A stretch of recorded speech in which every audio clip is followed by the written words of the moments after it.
Yo people, welcome back to the YouTube channel. You already know what time it is. It's time for another video. Big up your damn selves in the building. Make sure you smash up the likes every single damn time and subscribe if you are new. Manchester United 2, Tottenham 2 review at Old Trafford. A very entertaining game for about 80% of it. And then it fizzled out maybe towards the end. But there were still chances. Even at the end, there were still chances.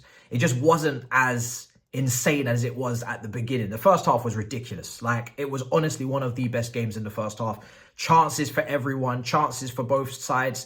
I know that on the statistics, you may seem to look back in that first half and see Tottenham edging on shots. But in terms of actually, you know, having opportunities to score, both teams were quite even. Touches in the box was like 10-10. It was just that Tottenham, when they got to their final third, they were actually laying serious punches on the gloves of Onana. Whereas when you take a look at Man United, there was a lot of attacks that fizzled out more and they couldn't really make things stick. But this was a great game. But it was also a game that lacked a couple of key players that, if they were there, would have made the absolute difference. Clear and obvious difference. You see it in the Manchester City game against Newcastle. Kevin De Bruyne comes on and just adds that bit of quality. That's something that they didn't have Tottenham with Kulusevski. They didn't have with Maddison out. They didn't have with Son, with Sarr, with Basuma. There was a lot of players missing for Tottenham today, which would have changed maybe the way that they were in terms of cutting edge in the final third. Because with all the chances they created, most of it was coming from out wide. Like, both teams were just funneling the ball out wide all game. The fullbacks had the most work to do. Dalot versus Werner today was an absolute mismatch. Werner was exactly how he has been at Chelsea. You know, nothing has changed in terms of his attributes, his abilities, his capabilities, his facilities.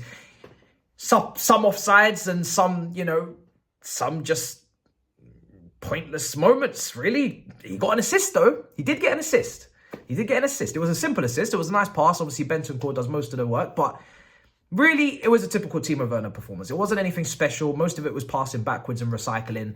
He's maybe getting up to speed, getting up to pace, but it's going to be the system that really has to level his game up to whatever Tottenham want him to be, because him as an individual is not going to do anything special, and we know that from, you know, his time at Chelsea. Now, we had Garnacho versus Udogie, which was a proper fight. Sometimes Udogie got the better of him, sometimes Garnacho. It was a really good tussle between the two. There's a lot of energy over there, as you can expect, so it was a real battle. Then we had Rashford versus Pedro Porro, and Rashford put Porro on his backside a time or two. He caused him a few problems. He made him commit fouls he didn't want to commit. He left him for dead a few times. But Pedro Porro today was by far and away Tottenham's biggest and best creative outlet. This guy, technically, on the ball, is one of the best fullbacks out there. Off the ball, defensively, we know he can be caught. He was signed from Sporting Lisbon to play wing-back. It's not a surprise that defensively, sometimes he has a moment or two. And Rashford was on it today, a lot more than he has been recently. But in terms of the dead ball situations, the corners and the wide free kicks, the deliveries, Porro was on the money each and every time. And that is what caused Manchester United real problems. And that's where they really had issue. Now, starting with how this all began, because Hojlund in 2 minutes said, hold that emphatically, hold that drastically, hold that bombastically. This brother hit that shot and it stayed hit. He hit it with anger, with velocity, with venom like a snake, bruv. And there's no anti-venom at all for that shot. If Vicario had got his hand on that, his hand would have been off his wrist, bruv. There was no stopping it. He was waiting on no miracles with that strike. He was on some serious smoke. It was a nice little movement from Rashford to try and skip past a couple players. But as soon as Hojlund got it out of his feet and on that left foot, it just ripped the entire net open. It was a brilliant way to start the game. And then you're thinking to yourself, well, this can't be any better, really, from a neutral standpoint, because all we want is good football. From a Chelsea perspective, I kept saying it. I don't really care who wins. I don't really want anyone to win. And I don't want to draw because it's an anticlimactic situation, and that's what it became. Man United win, they go back above us, even if they get a point, which they have. If Tottenham win, that's just wrong, right? So I don't really win here. There is no wins. Everything is an L. Every result is an L. A draw is probably the best result, but I didn't want to draw either because it's boring. But the way that game just started, perfect. House on fire. We got liftoff. And then, of course, you know, Tottenham, being the attacking team that they are, with the principles that Pochettino has, of course they're going to try and get themselves back into it. They're not going to, you know, shrivel up into a ball and implode. They are going to play their way out of this mess that they've got themselves into. And they did. And, you know, the set pieces, it was coming. You know, Onana wasn't trying to collect nothing. He today was doing starfish and whatnot for second goals and probably should have just gone to AFCON for Cameroon. Early days, should never have stayed. You know, man should have just boarded that flight. You know what I mean? Respect your country and whatnot. Try and big up the competition that is AFCON. Don't disrespect it by staying here and trying to do up first position at Man United against Tottenham. Just let the Turkish brother have an opportunity, bro. Do you know what I mean? Tough love. That corner came in and Richarlison gets his head on it and it's in the back of the net. And Tottenham could have scored a couple corners today, you know. Romero as well hit the bar. There was a good couple of balls that came into the box that Man United did not want to know nothing about. They didn't know how to get rid of that ball a few times. They got lucky in some of the defending. So the whip and the speed was proper. Poro was putting in some great deliveries. And there's no surprise that the goal came from there. It's a great header from Richarlison. On Richarlison, right?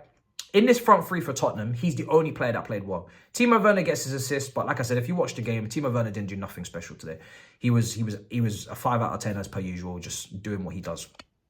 Brennan Johnson was poor. Every time an attack went down that side, the crosses were so overhit.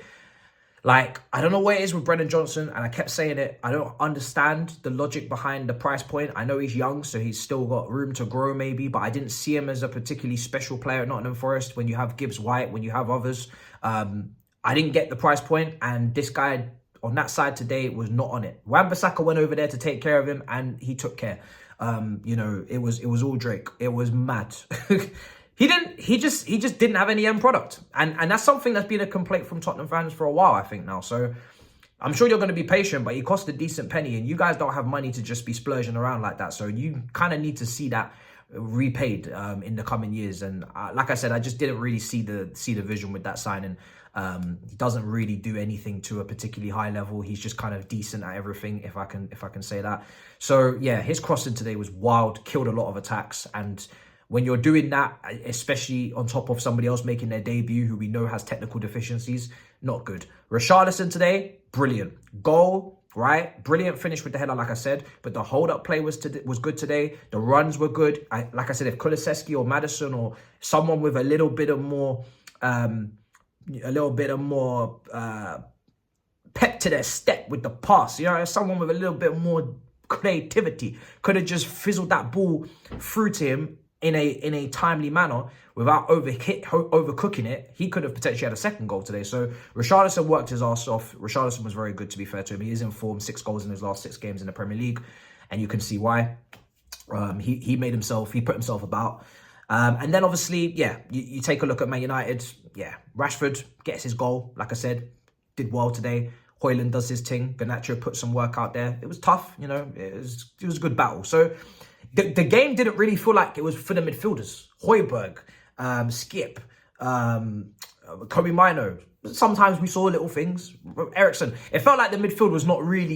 You know they always say midfield battles win games. It didn't feel like that today. It didn't feel like the midfield battle at all was the key part of the game. And no surprise, there's a lot of key midfielders missing. Bruno Fernandes as well. Obviously, we add to that being in the team for Man United. But it didn't really feel like the midfield battle was the most important thing today. It felt like everything was fullbacks and wingers, number 9s, Hojlund and Richarlison, set pieces, corners, and cutbacks and crosses. That's what it was today. It wasn't about who can do what, because people couldn't do much, it felt. There was a lot of players missing that just would do more in those midfields. So, yeah, good game in the end. 2-2. At the end of the day, both teams' bench was, you know, not anything to really look to for inspiration. Tottenham had nothing left. Brian Gill's coming on. Like I said, bare players out, so nothing Ange could do really from a game management standpoint on that. I think he wanted to win the game, but at the same time, bringing on that centre-back, he didn't want to lose it. And their biggest threat was set pieces, so you're winning both ways by bringing on a centre-back. You better threat in the air, and obviously defensively for anything that Man United tried to throw onto you. I think it's a better point for Tottenham, but I don't want to be disrespectful because I did not say Man United would win that game. I didn't say that before kickoff, so they've got a point. It's not a bad point for anyone. I feel like Man United will feel like they could have done more to potentially go and win with all the players missing for Tottenham. But at the same time, I don't think a point's a bad result. You know, it's two teams there that will probably take a point and go and pick up the points elsewhere. So yeah, both teams could have won it. They could have lost it. There was chances at the end. Man United, I'd say maybe we'll think about the win more because of McTominay's miss at the end. That was a great opportunity. Didn't take it. And Timo Turbo Turner Werner. Life begins at Tottenham. Yeah, he's there now. So wild. Still weird. But yeah, smash up the likes, guys. Make sure you subscribe. And I'll see you guys next time. In a bit, people. Peace.